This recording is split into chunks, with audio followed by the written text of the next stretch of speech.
Morning, guys. I am really feeling it today in my back, especially. Walking around is a bit difficult, but it's the getting up and down that's like really killing me today. So it's 9:20. I'm about to go in because I got a last minute appointment this morning to do a CT scan. So I'll check in with you guys after. Oh, it's 11 a.m. I just got home from the CT scan. It is such a weird feeling when they inject the dye into you.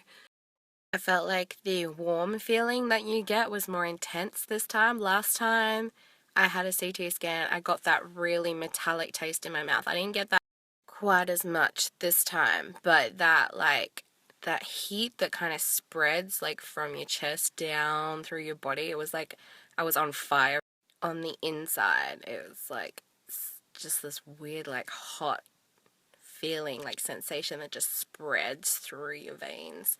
And it's really strange. It doesn't hurt, but it's uncomfortable. It's like a weird hot tingling that like spreads through you. So anyway, now that that's done, I have an appointment with my doctor at 10 to 2. So hopefully we'll find out something then. In the meantime, I'm going to go and prep my devotion for youth group tonight and get that done. And I'll check in with you guys later. Hey, so I'm finished at the doctor's. My scan came back and my pancreas is completely fine. Everything's fine. I'm back to normal. So the theory is that I did have a gallstone that got temporarily stuck, which made my pancreas not happy, and then which was then able to pass through on its own, and everything went back to normal. So, yay! I'm so relieved. Now it's just the normal, everyday ebbs and flows of pain and symptoms and stuff like that.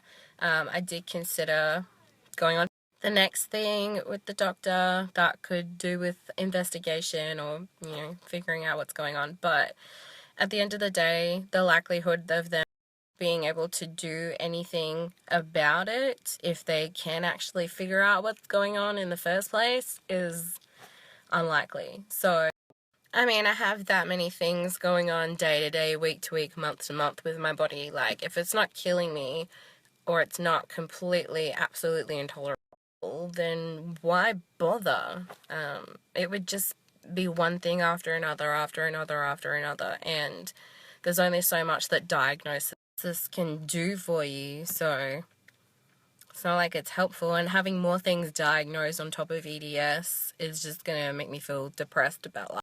So unless there's like a particular reason or outcome that I need out of going to the doctors and getting more tests done and investigating things, or, if a symptom gets really bad to the point where I can't function, or I need to know what's going on, or I need a way to treat something going on in my body, then, yeah, what am I achieving?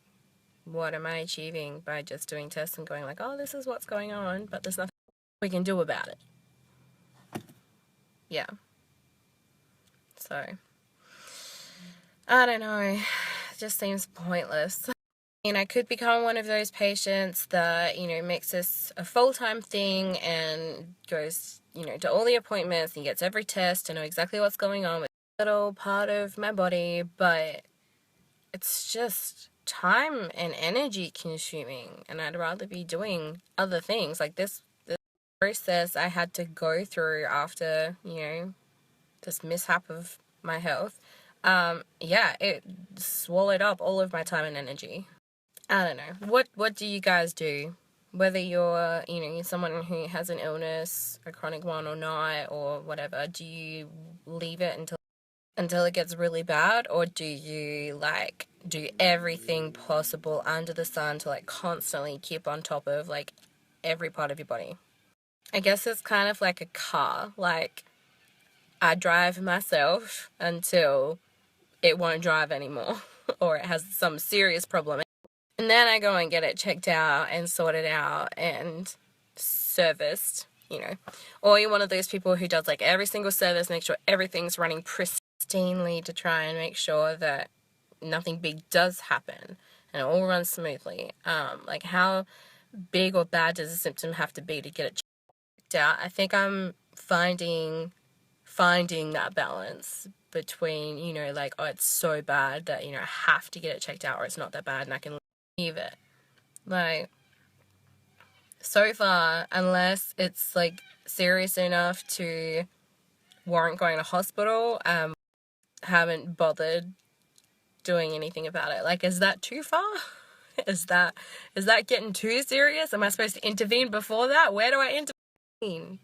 I don't think it helps that there's such a wide range of symptoms and it varies so much.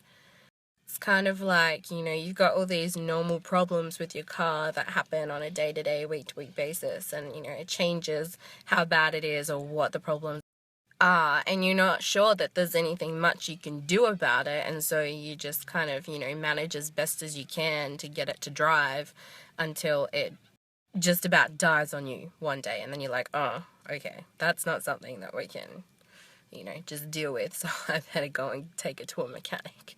That's me. And so I take myself in and they're like, what can I do for you? And I'm like, where do I start? And so after taking all the time and money, or, you know, effort and energy to fix the big problem, you kind of just forget about the little things and you're like, yeah, don't worry about it.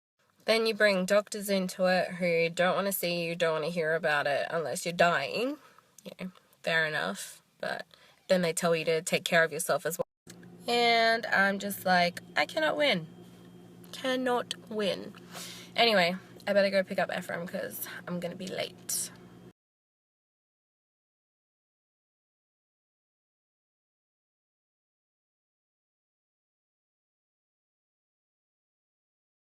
So it's 9 a.m.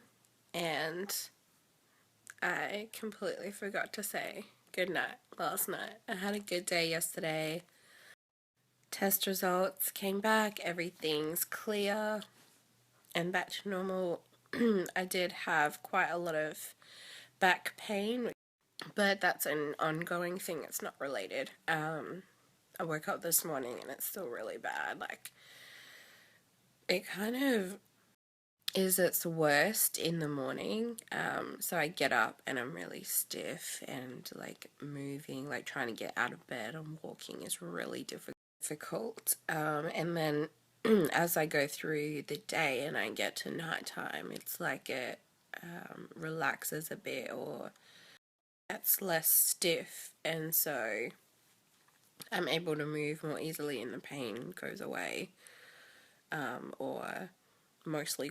So I don't know what's going on in my sleep to make my spine, and then it goes into my hips and my shoulders, so painful. But it does make starting the day a bit of a struggle. Like, I have to really push myself and get through the pain. Then once I do that, I'm pretty okay, as long as I kind of take it easy. So, yeah. Anyway, I'm gonna rest in bed for a little while longer, and then try to get up and see what I can get done today. See you guys later.